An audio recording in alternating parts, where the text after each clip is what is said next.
Hello. Hello, everyone. I'm Yuanye Chi, and I'm working at the Shuzhou Li Lab at the Jackson Laboratory for Genomic Medicine in Farmington, Connecticut, the United States. Today, I'm going to introduce you a consensus serum metabolome, which is built by a large-scale data mining and reviews a major gap in metabolomic measurements and modeling. So after more than 20 years of reference genome, we still don't have the reference metabolome. Reference metabolome is critical for interoperable data annotation, technological development, and biomedical applications. So the reason we want to build a serum metabolome is the blood fluid is the most common and clinical relevant sample type. Here is our computational ecosystem built for the community. It is also being used by the consensus serum metabolome. All of these tools are publicly available on our GitHub repositories. So a set of well-defined data structures is quite important for this kind of data project. So on the left side, as you can see, here's a set of data structure underlying the CSM construction. And on the right side, here it shows a imperial compound, how an imperial compound built from 3 different mass tracks. As it's highlighted by the black box, the 3 features represent 3 different adult patterns from the same compound. One is protonated, and another one is carbon-13 protonated. The last one is sodium adduct. Here we group them together into the data structure we call it imperial compound, also known as Kipu. This process we call it pre-annotation. So to test the feasibility of aligning data sets across labs, here we compare the CheckMate and HZV029. As you can see here, a huge number of features we got, but however, the number of high confidence compounds is significantly smaller as we expected. We also compared the non-compounds between these 2 data sets aligned by their retention time. As you can see here, there is a clear, there's a missing red line, but as you can see, there is a clear existence between these 2 subsets of data sets. Given this, here are our rationales. Firstly, the mass spec today has high enough resolution to build such a consensus serum metabolome. Even the methods have biases and chromatography may or may not be able to compare with each other. The data scale here helps a lot by powering the statistics. We also want to separate the consensus mass track by positive and negative ions.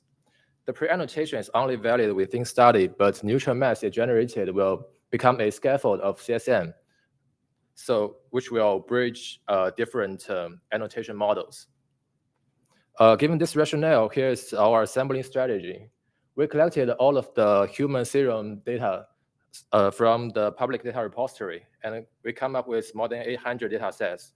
These data sets will be separated into 4 different methods, and a summary feature table will be generated per data set. From the feature table, we got consensus mass values across the data sets by the kernel density estimation to build the consensus mass track. From the other hand, as you can see, we use Kipu to do the pre-annotation, and the result will be mapped back to the consensus mass track. In the meantime, the TOF data, MS2 data, and GCMS data are also being used to build a consensus serum metabolome. To further illustrate the underlying data of the consensus mass track, here we put it on as 3 different zoom levels. As you can see from the top diagram, it is a small segment of kernel density as to the M/Z value. So every single small red dot here represents the reported feature, one reported feature from the feature table. And in a peak like here numbered, there are hundreds of red dots, which stands for the reported observations, confirms the existence of the compound. So as we zoomed out into the 4 mass value span, there are more than 20,000 mass values with the kernel density reported. Here's one example of the pre-annotation cross studies. as we look at the mass value around 302, there are more than 200 mass tracks behind. So some have 2 peaks, some have 1, some may even have more, but massive peaks that we have not been able to detect. After majority vote, we got 2 elution peaks per mass track. Then we pre-annotated and aligned them together. Ultimately, we got more than 250 protonated compounds followed by a bunch of unknowns. The unknown here means we don't have enough evidence to tell its ADAR pattern. But now with the cross-study pre-annotation, we have the ability. Here it shows how the CSM significantly improved the annotation cross studies. So generally speaking, the level 4 annotation is quite limited in most cases. So here we query the mass value from checkmate against HMDB. As you can see, the majority of the mass value are not found. Once they are, they often have more than 1 hit, so which makes it harder to give us back the precise annotation results. But in panel B, as you can see, we got nearly half of the features mapped with CSM. So these features can borrow the annotation from each other. So in panel C, it shows in 21 representative studies, around 1,200 on good keypools annotated per study on average. But after this, we got another more than 5,000 singletons annotated with the benefits of the cross-study annotation.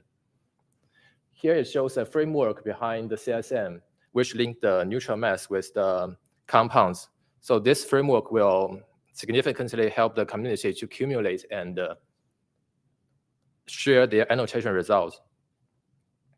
Of course, we want to test the coverage between CSM with the current metabolite database. So here's what we did to compare CSM and HMDB. We found that the majority of the CSM are not found in HMDB, but also the matched portion of CSM is highly dependent on the frequency. The same result we've got with the comparison between CSM and the genome scale metabolic model. As you can see, within each individual pathway, only a small portion of the pathway are found in CSM. Like here is 6 on average out of 127. So such a high discrepancy shows there's a huge gap between the consensus serum metabolome and the current metabolic model. Also, for the community, we want to we are building an online reference metabolome to not only help the users to annotate their serum data, but also we are providing a browser to help users to obtain the knowledge at the entire metabolome level. To summarize, we assembled a consensus serum metabolome, the majority of which are not found in the current metabolite databases. The high quality measurement is limited, but the CSM can help the annotation across studies. The data release and the web app will come soon at metabolomics.cloud/CSM. I want to thank Shuda and all of our lab members and our collaborators. I also want to appreciate the generous offer from the Jackson Lab and NIH. Thank you.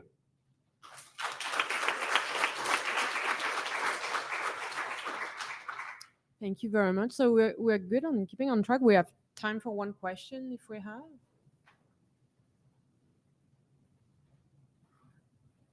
Okay, so I might jump in. I'll take the spot. So thank you for building a reference, serum metabolome. And I'm not in metabolomics, but quite often when you think about genomics and transcriptomics and proteomics, we start with a reference and then we explain how that's wrong because it doesn't correlate to everyone. So I'm just wondering what's the sort of individual variability that you would expect in metabolome, and how how you would expect that could you implement, I guess, in your reference metabolome that sort of individual variability by saying like there is these compounds for which we have high quality evidence but that we don't see repetitively, we only see in a few studies. Does it make sense?